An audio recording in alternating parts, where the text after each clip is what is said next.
Bismillah.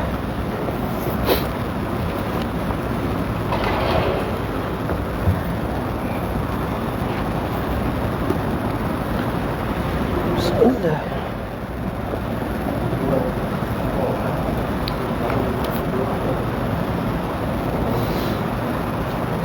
Bismillahirrahmanirrahim. Assalamualaikum warahmatullahi wabarakatuh. Alhamdulillah. Nahmaduhu wa nasta'inuhu wa nastahdihi wa nastaghfiruh. Wa na'udzu billahi min syururi anfusina wa min sayyiati a'malina. May yahdihillahu fala mudilla lahu wa may yudlil fala hadiya lahu. Asyhadu an la ilaha illallah wahdahu la syarika lah wa asyhadu anna Muhammadan abduhu wa rasuluh. Allahumma salli wa sallim wa barik ala sayyidina Muhammad wa ala alihi wa ashabihi wa man da'a bi da'watihi ila yaumiddin. Subhanaka la ilma lana illa ma 'allamtana innaka antal alimul hakim. Qala rabbi shrah li sadri wa yassir li amri wahlul 'uqdatam min lisani yafqahu qawli. Amma ba'd. Alhamdulillah, syukur kehadirat Allah Subhanahu wa taala, para jemaah muslimin muslimat, para penonton pendengar yang dirahmati Allah sekalian.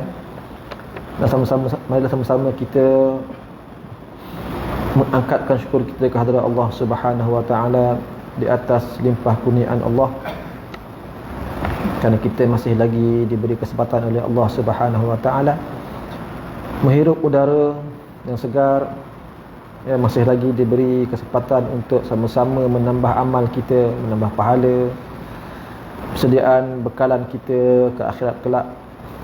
Dan juga syukur kita kepada Allah Subhanahu wa taala kerana kita masih lagi diberi peluang untuk bertaubat, memohon ampun atas segala dosa kesalahan yang kita lakukan. Alhamdulillah. Muslimin muslimat yang dirahmati Allah sekalian, minggu lepas ada sedikit pertanyaan berkenaan dengan mayat yang ditanam secara sekaligus, boleh atau tidak? Jawapannya ialah boleh dan tidak. Hukum asalnya ialah tak boleh. Hukum asalnya tak boleh, ya, kerana tidak dilakukan oleh Rasulullah sallallahu alaihi wasallam dalam keadaan biasa. Namun walau bagaimanapun, sekiranya ada keadaan yang darurah, contoh, ya, berlaku peperangan, terlampau ramai sangat yang meninggal dunia, ya, kemudian nak menggalinya tu satu benda yang susah, ya, jadi bila keadaan begitu, maka boleh, ya, ditanam secara sekaligus. Atau contoh yang lain dibolehkan juga, itulah macam kes tsunami tu kan, ya, ramai-ramai sekaligus mati, ya, satu kesukaran untuk menanam dalam satu kubur, satu liang satu orang, ya, satu kesukaran, maka dibolehkan. Ataupun kerana kemalangan, kalau jumlahnya ramai 2-3 orang, ya, mungkin susah nak gali kubur yang, ya, banyak. Sekiranya dibuat juga, mungkin akan memanjangkan masa, ya, menyebabkan lewat jenazah itu disempurnakan, ditanam, maka dibolehkanlah untuk ditanam secara satu kubur beberapa orang. Cuma dengan syarat tidak boleh berlainan jantina, laki-laki dengan laki-laki, perempuan dengan perempuan. Wallahu a'lam. Muslimin muslimat yang dirahmati Allah sekalian,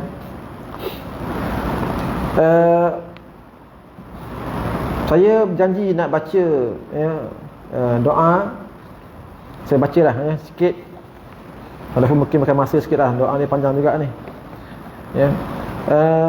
Doa ketika memasukkan mayat ke dalam kubur, yang diamalkan, yang dibaca oleh yang ditulis oleh Imam Syafi'i dalam kitab Al-Mukhtasar, ya, selepas diletakkan mayat, ya, dimasukkan mayat ke dalam kubur, dengan kita membaca bismillahi wa billahi wa ala millati Rasulillah sallallahu alaihi wasallam, maka diucapkanlah, dibacakanlah Allahumma aslamahu ilaikal ashihha min waladihi wa ahlihi wa qarabatihi wa ikhwanihi wa faraqa man kana yuhibbu qurbahu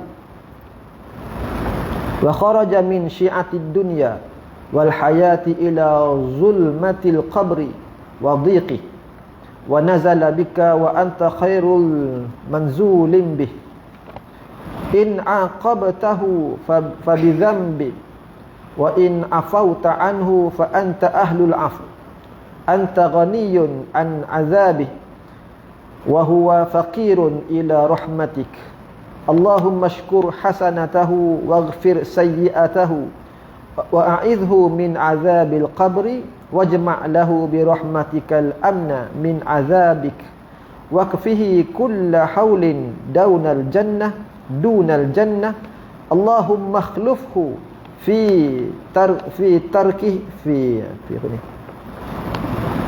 tarikatihi. Macam bunyi ni. Betul lah. Allahumma akhlufhu fi tarikatihi fil ghabirin warfa'hu min 'illiyin wa'ud 'alaihi bi rahmatika ya arhamar rahimin. Maksudnya, ya Allah, orang-orang yang tidak merelakan menyerahkannya kepadamu dan isterinya, anak-anaknya dan kerabatnya serta saudara-saudaranya, ia tidak berpisah dari yang senang berada dekatnya, dan ia keluar dari kelapangan dunia dan kehidupan menuju kegelapan kubur dan kesempitan. Di sini Imam Syafi'i dia mengucapkan ayat tersebut, yang mana dia beritahu bahawasanya kematian ini, orang yang mati ini sebenarnya atau sesiapa sahaja sebenarnya tidak akan merelakan perpisahan, berlakunya kematian, sama ada dari kalangan isterinya ke, anak-anaknya ke, kaum kerabatnya ke, memang tak ada siapa pun yang merelakan perpisahan. Apatah lagi berpisahnya roh dan jasad, yang keluar daripada dunia yang fana ini dan menuju ke kegelapan kubur dan juga menuju ke kesempitan kubur. Ia pergi kepada engkau sedangkan engkau adalah sebaik-baik yang dikunjungi. Apabila engkau menghukumnya, maka lantaran dosa, dan jika engkau memaafkannya, maka engkaulah yang patut memaafkan. Ini dah di Allah Subhanahu wa taala. Dia menghukum kita tu kerana dosa kita. Sesungguhnya Allah Maha Adil lagi Maha Saksama.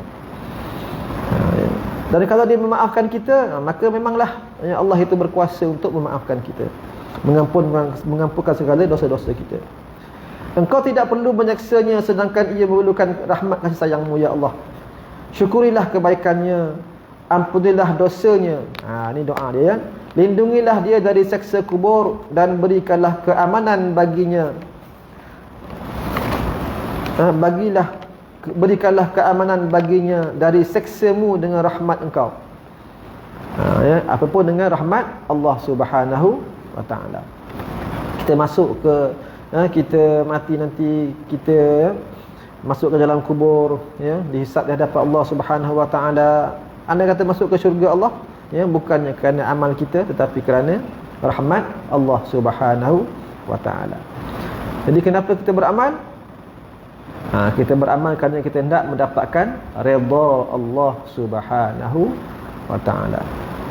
Sebab tu kalau tu imam ada yang biasa baca memohon kerahmatan Allah Subhanahu wa taala. Contoh, Rabbana la tuzigh qulubana. Ya Allah, wahai Tuhan kami, la, janganlah engkau tuzigh, pesongkan, qulubana, hati kami, ba'da idh hadaitana, selepas engkau memberi hidayah kepada kami. Ni doa dalam Quran ni. Lepas Allah beri hidayah, janganlah kita minta supaya Allah tidak pesongkan hati kita, lari jauh daripada hidayah Allah, keluar daripada hidayah Islam dan sebagainya lah.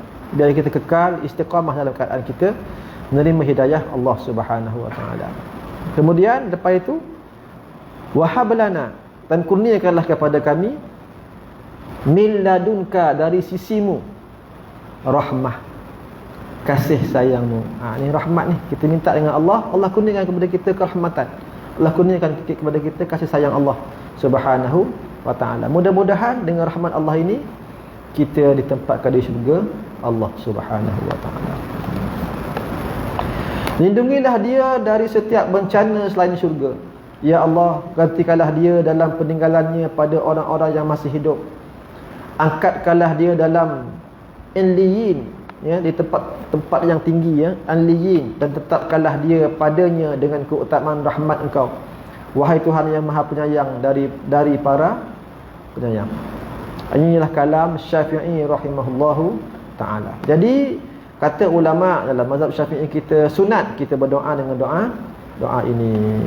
Maka kalau kita tak boleh buat dengan doa ini, maka kita bolehlah baca sebarang doa. Ya, kita boleh bacalah sebarang doa. Wallahu a'lam. Sambung, insya-Allah kita masalah 426. Ya, bagi ada kitab masalah 426. Menanam mayat dalam keranda apa hukumnya? Kata Imam Nawawi rahimahullahu ta'ala dalam Syarah Al-Muhadzab, makruh menjadikan mayat itu berbantal kapas atau tilam atau kain.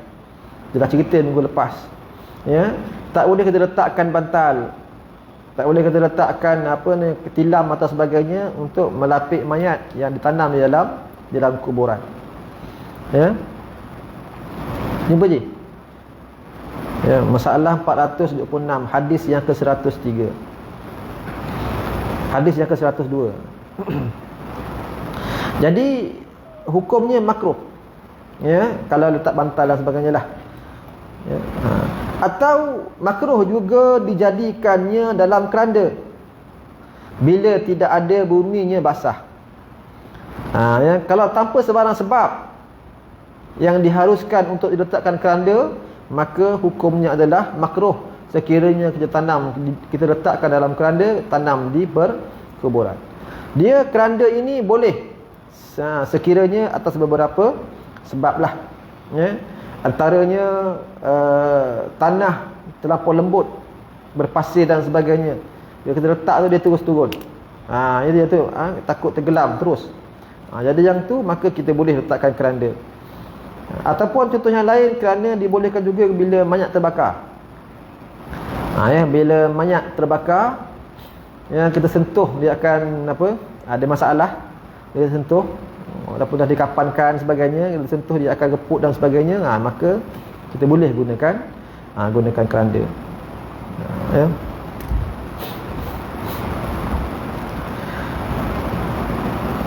Dan telah muafakah ashab kita atas makruh ini pada sekalian perkara.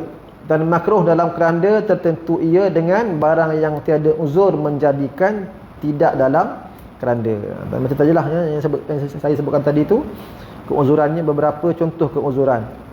Ya, antara tanah yang lembut, ya, tanah yang berpasir dan sebagainya, atau bumi yang basah, berlaku mendapan dan sebagainya, bolehlah kita gunakan keranda. Kalau tidak, ya, suka-suka letak dalam keranda, hukumnya adalah makruh. Ya, ataupun lah berjangkit ke apa ke, ya, perlu letak dalam keranda. Ataupun proses penghantaran mayat daripada luar negara yang terlalu lama. Biasanya memang, ya, kalau kita daripada luar, ya, contohnya daripada mana-mana di negara luar yang hantar di lapangan terbang sebagainya, yang terbang, dia sampai ke tempat, ya, kita nak kebumikan, memang dia tak benarkan kita buka keranda. Dia takkan benarkan.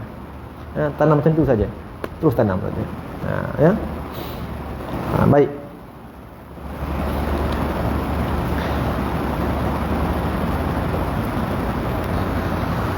Masalah menutup lubang lahat itu bagaimana pada syarak?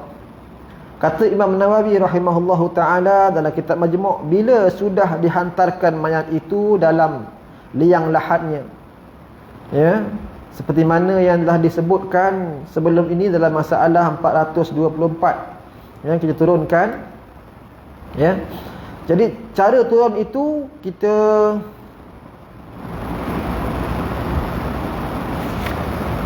ada cerita ke? Ada depan ni tak payah. Jadi saya tak payah cerita dulu lah. Ya. Okey, kemudian sunat didirikan keping-keping penutup liang lahat itu atas pintunya sekira-kira tertutup semuanya, dan ditutup celah-celahnya dengan sesuatu yang menutup seperti rumput atau lainnya, supaya jangan turun tanah itu kepada mayat.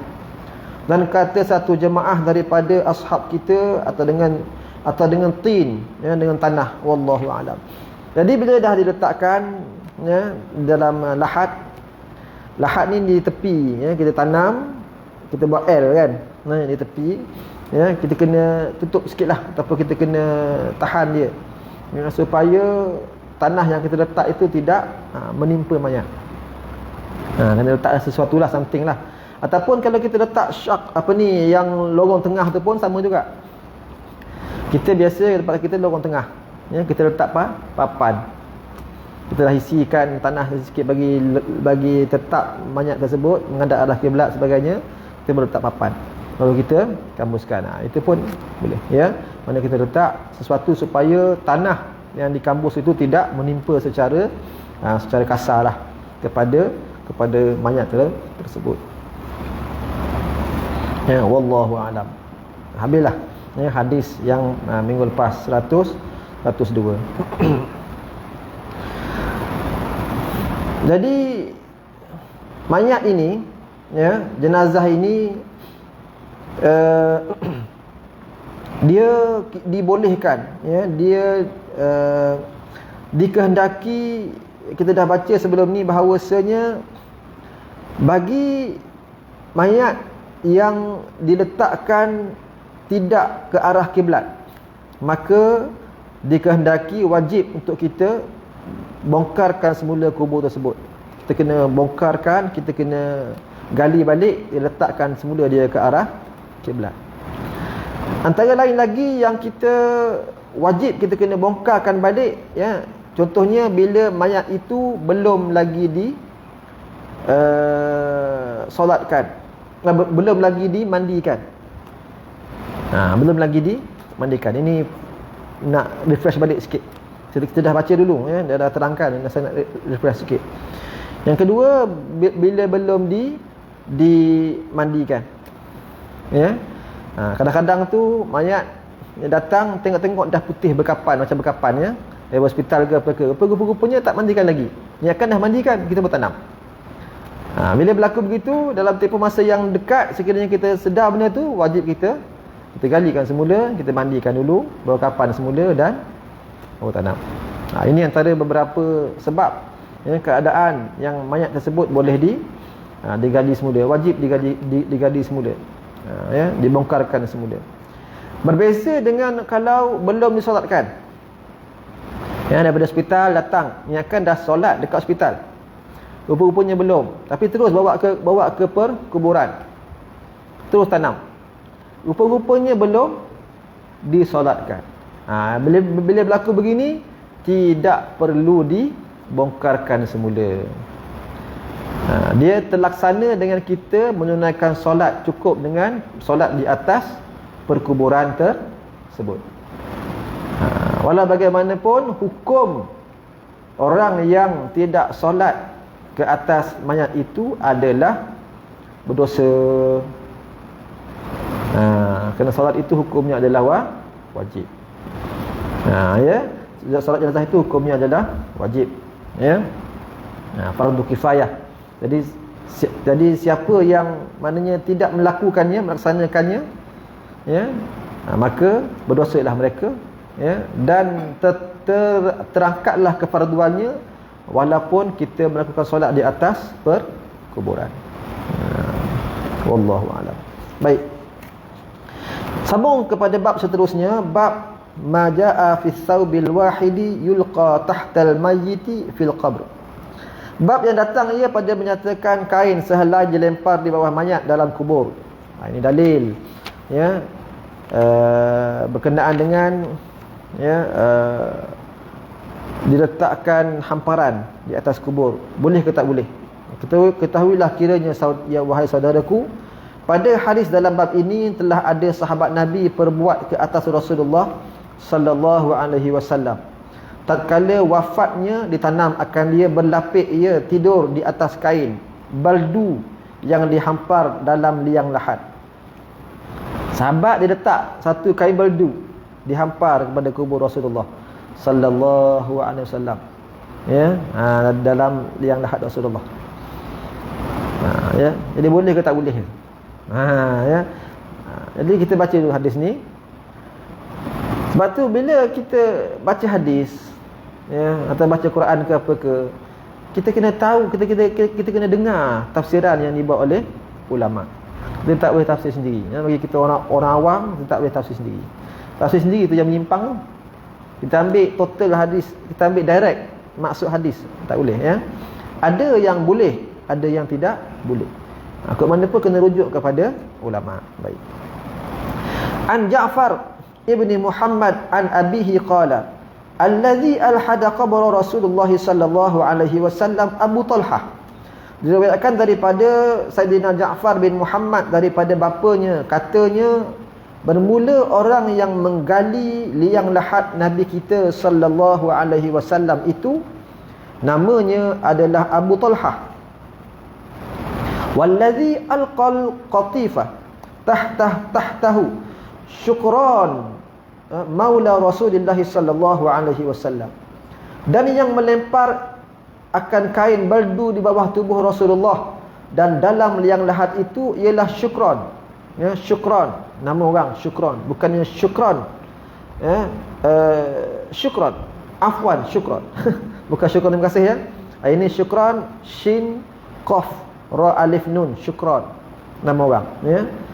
Ni seorang hamba yang merdeka, ya, maula, seorang hamba yang merdeka, hamba Rasulullah, bukan hamba Rasulullah yang telah pun dimerdekakan. Ya. Qala Ja'far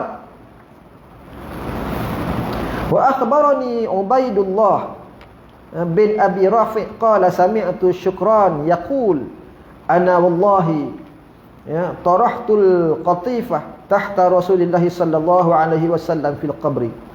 Kata Ja'far, dan telah berkhabar, telah bagi tahu padaku Ubaidullah bin Abi Rafi', katanya telah aku dengar akan Syukran, iaitu maula Rasulullah, iaitu bekas hamba, hamba yang Rasulullah pernah merdekakan, yang namanya Syukran, berkata ia, aku demi Allah yang melemparkan sehelai kain baldu di bawah Rasulullah sallallahu alaihi wasallam dalam kuburnya. Kata Abu Isa At-Tirmizi, dan pada bab ini ada riwayat daripada Ibnu Abbas, katanya lagi hadis ini merupakan hadis hasan lagi sahih. Hadis yang kedua, cerita yang sama, ya, iaitu an Ibnu Abbas qala, ya, ju'ila fil qabri Nabi sallallahu alaihi wasallam qatifatun hamra. Ya, diriwayatkan daripada seorang sahabat Nabi sallallahu alaihi wasallam yang merupakan sepupu Nabi, namanya Abdullah bin Abbas radhiyallahu anhuma, katanya telah dijadikan orang dalam kubur Nabi sallallahu alaihi wasallam akan kain baldu yang berwarna merah hamra. Ya, hadis ini merupakan hadis hasan lagi sahih. Baik. Masalah menaruh lapik di bawah mayat dalam lahat, apa hukumnya? Kata Imam Nawawi rahimahullah dalam Syarah Muhadzab, ya, bermula ini kain baldu dalam liang lahat Rasulullah sallallahu alaihi wasallam yang telah diletakkan oleh Syukran, iaitu maula Rasulullah, bekas hamba Rasulullah sallallahu alaihi wasallam, dan katanya telah aku benci memakai akan dia oleh seorang selepas daripada Rasulullah sallallahu alaihi wasallam. Jadi Syukran ini dia letak baldu merah, ya, atau meletak baldu, satu kain baldu di atas, di dalam lahat Rasulullah sallallahu alaihi wasallam. Walau bagaimanapun dia kata aku benci kalau sekiranya selepas ini ada orang yang buat begini. Ini special untuk Rasulullah saja. Dia kata. Ya, dia benci kalau ada orang yang buat selepas itu. Jadi baldu yang diletakkan itu hanya special untuk Rasulullah sallallahu alaihi wasallam. Ya, dan sesungguhnya telah menaskan oleh Syafi'i dan juga sekalian ashab kita, ulama dalam mazhab kita Syafi'i dan lain-lain daripada mereka itu daripada ulama atas makruh menghantar kain, meletakkan kain baldu atau tilam atau bantal kapas dan seumpamanya di bawah mayat dalam kubur. Sebab itu ya, tak boleh ya, hukumnya adalah makruh. Tak payah letak tilam-tilam apa sekalipun ya. Tilam MW ke macam-macam jual saya, tilam MW, tilam Kowe ya. Ada ribu-riban. Allah. Tadi saya sebut begitu. Mungkin faham saya sebut kan begitu kan? Tilam tu. Saya sebut je kan? Macam nak beli je.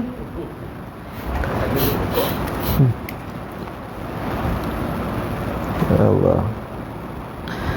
Dan telah syadz daripada mereka itu, syadz telah bercanggah ya, pendapat daripada mereka itu ada oleh Al-Baghawi ya, daripada ashab kita. Katanya dalam kitab At-Tahzib, tidak mengapa dengan demikian itu. Ya, kerana hadis yang dibacakan tadi itulah. Tapi yang betulnya makruh. Ya, itulah yang dikatakan oleh jumhur ulama.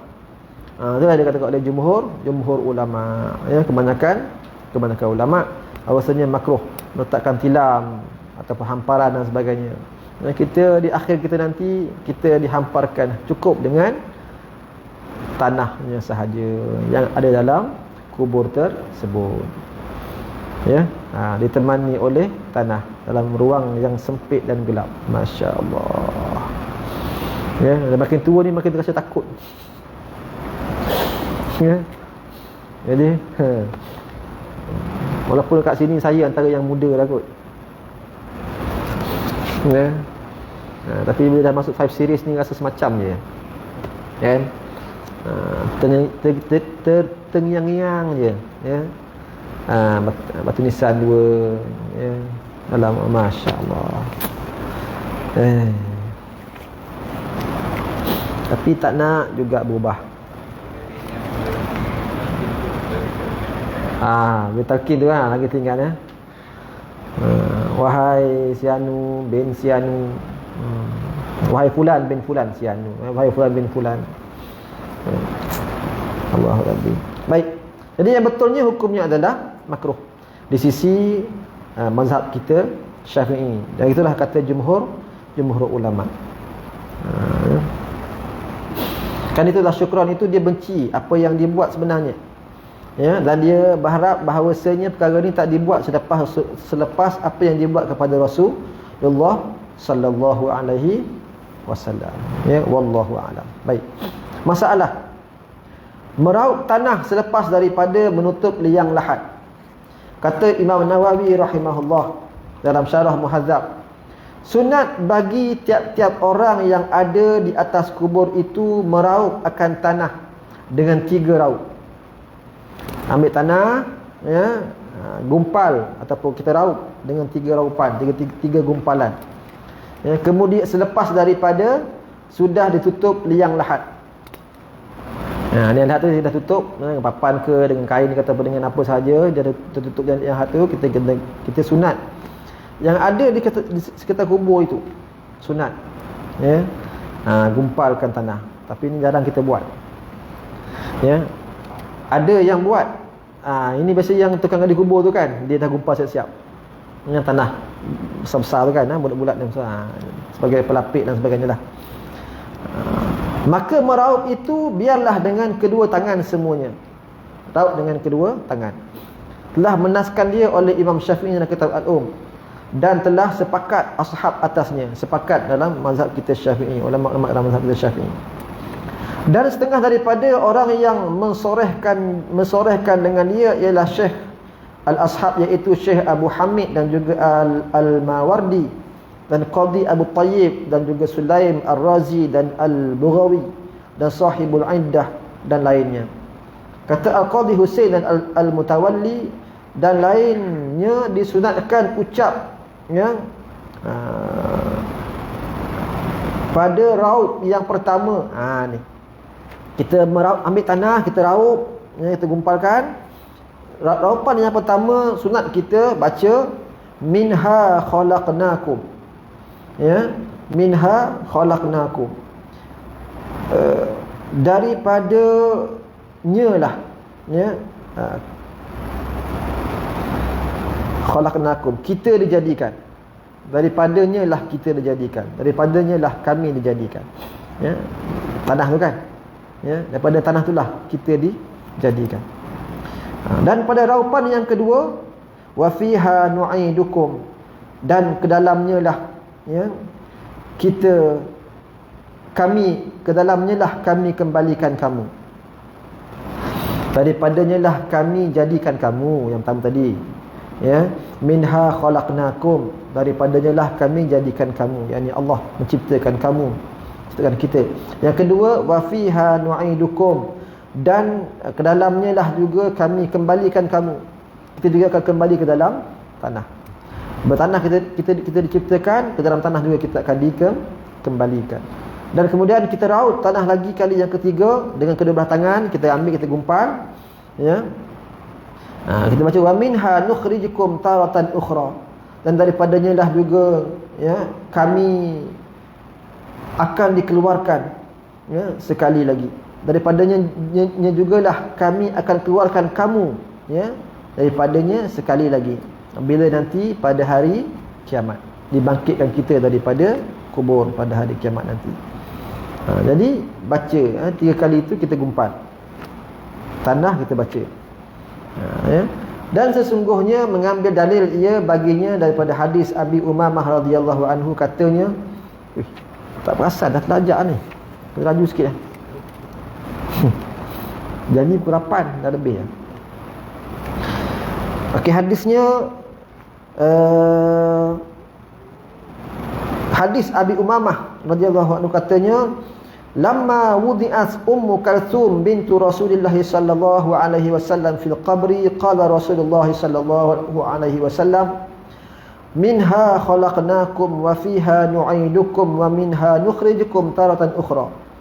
Bila dihantar Ummu Kalthum binti Rasulullah sallallahu alaihi wasallam dalam kuburnya, mengucap Rasulullah sallallahu alaihi wasallam, kira-kira maknanya begini, daripadanya kami jadikan sekalian kamu, dan ke dalamnya kami kembalikan akan kamu, dan daripadanya kami akan keluarkan kamu sekali lagi. Telah diriwayatkan oleh Imam Ahmad daripada riwayat Ubaidillah Ibnu Zakhrin, daripada Ali bin Zaid, daripada Jud'an, daripada Qasim. Dan 3 daripada mereka itu dhaif, tetapi digunakan dalam beberapa hadis fadail. Hadis ini merupakan hadis yang dhaif, tetapi digunakan dalam fadail amal, ya, dalam fadilat beramal. Dan jika adalah ia dhaif asnadnya, sanadnya dhaif sekalipun, dan beramal ia dengan dia pada at-taghrib dan tarhib, maka ini setengah daripadanya, wallahu a'lam. Beramal itu kerana apa? Kerana nak dapatkan ganjaran pahala. Taghrib ni at-taghrib, nak dapatkan ganjaran pahala. At-tarhib kerana kita nak menggalakkan, ya, mempertingkatkan ketakwaan kita kepada Allah Subhanahu wa taala. Jadi terpulanglah, ya, nak ambil pahala sunat, ya, bolehlah diamalkan. Kepal tanah, ya, bacaan kepalan yang pertama kita baca dengan minha khalaqnakum, kepalan yang kedua wa fiha nu'idukum, kepalan yang ketiga wa minha nukhrijukum taratan ukhra. Barulah kita tanamlah tanah tu sekali, ya, dalam kubur tersebut. Masalah memasukkan mayat ke dalam kubur, bagaimana kaifiatnya, caranya macam mana? Kata Imam Nawawi rahimahullah, dalam mazhab kita Syafi'i, sunat diletakkan kepala mayat itu di sebelah pihak kaki kubur.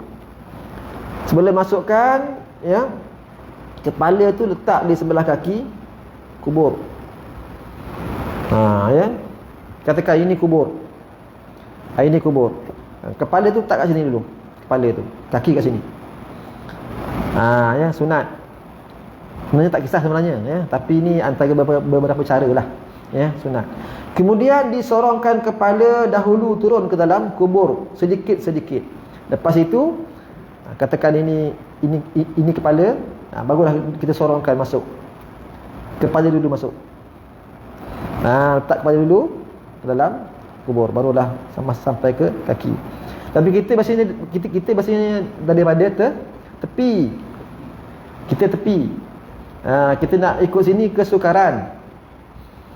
Kita biasanya daripada tepi ni kita angkat. Kan? Ya. Tapi sebenarnya tak kisahlah mana-mana pun. Ya, tak kisahlah mana-mana pun. Dia biasanya angkat kita ke tepi. Kalau tu ikut dalam kitab ni, letak dulu kepala dekat kaki kubur tu, baru masukkan kepala dulu. Baru angkat, letak dulu masukkan dulu ke kepala, baru masuk ke dalam. Itu cara dia lah. Dan kata Abu Hanifah, diletakkan mayat itu dilintangkan kubur pada pihak kiblat. Maka masukkan dalam kubur dalam keadaan melintang, tengok. Ini kata Abu Hanifah, mazhab Hanafi pula, Imam Hanafi. Mazhab Abu Hanifah. Letak melintang arah kiblat. Mana kiblat? Kiblat, katakan kiblat ke belakang. Maka di sinilah jenazahnya. Angkat masuk. Cara melintang. Itu yang kita buat. Itu yang kita bisa buat. Dan juga dikatakan oleh Ibnu Munzir daripada Ibnu Umar dan Anas bin Malik dan Abdullah bin Yazid Al-Khatami As-Sahabi dan Asy-Sya'bi dan An-Nakhai dan seumpamanya mazhab kita. Dan ialah mazhab Ahmad dan memilih akan dia oleh Ibnu Munzir. Jadi walhasilnya sebenarnya mana-mana pun tak ada masalah. Yang penting kita masukkan dengan lemah lembut dan dalam keadaan kita menghormati jenazah tersebut. Bukan masuk dengan kasar, letak rembas ke, campak ke apa ke, togok terbalik ke. Dia tak boleh. Kena angkat perlahan. Cara macam ni pun boleh, ke tepi ni pun boleh. Kalau ikut tepi ni, ikut tu lah. Mazhab Hanafi tu menghadap arah kiblat. Biar dia menghadap arah kiblat, kita masukkan. Ataupun boleh juga kalau ikut tepi sini. Bergantung pada mana-mana yang mudah lah. Yang kita biasa buat. Tapi kita biasanya ialah tempat nak tampung kan. Nak tampung, nak angkat tu. Dan dalam kubur kena ada berapa orang? Dalam bilangan ganjil. Kalau boleh seorang tampung, tak boleh 3 orang. Seorang kepala, kaki, tengah-tengah. Dalam bilangan ganjil. Sunat dalam bilangan ganjil. Kalau 3 tak boleh, 5. 5 orang. Muat ke 5 orang? Sempit lah kot. Biasanya 3 lah biasanya. Kau ada pun 3. Bilangan ganjil itu hukumnya adalah sunat. Wallahu a'lam bis-shawab. InsyaAllah mudah-mudahan kita dapat sedikit manfaat pada hari ini. Dan saya tengoklah minggu depan saya cubalah kita tengok perjalanan cara pengalian step by step daripada awal sampai ke akhir, ikut apa yang ulama kata, khususnya ulama Jaiz lah. Ataupun tengok kalau saya ada bahan itu, saya akan ceritakanlah step by step, daripada hantar ke kubur, masukkan macam mana sebagainya. Kalau ada lah, kalau tak ada kita sambung terus kepada hukum meratakan kubur yang tinggi. Kubur yang tinggi, hukum meratakan. Ini banyak masalah-masalah tentang masalah kubur kita ni. Kita akan bincangkan pada pertemuan yang akan datang. Ada kuburnya dengan dengan bersemen dah, ada kubur siap berpagar lah, ada kubur yang terlalu tinggi dan sebagainya. Kita bincangkan insya-Allah pada pertemuan yang akan datang pada minggu hadapan insya-Allah. Sekiranya kita masih lagi diberi peluang oleh Allah Subhanahu wa taala. Bismillahirrahmanirrahim. Alhamdulillahirabbil alamin wassalatu wassalamu ala Rasulillah wa ala alihi wa sahbihi ajma'in. Allahumma anfa'na bima 'allamtana wa 'allimna ma yanfa'una wa zidna ilma. Allahumma faqihna fid din wa 'allimna at-ta'wil wahdina siratal mustaqim. Wa sallallahu ala sayyidina Muhammad wa ala alihi wa sahbihi wa baraka wa sallam. Walhamdulillahi rabbil alamin. Wassalamualaikum warahmatullahi wabarakatuh. Wallahu a'lam.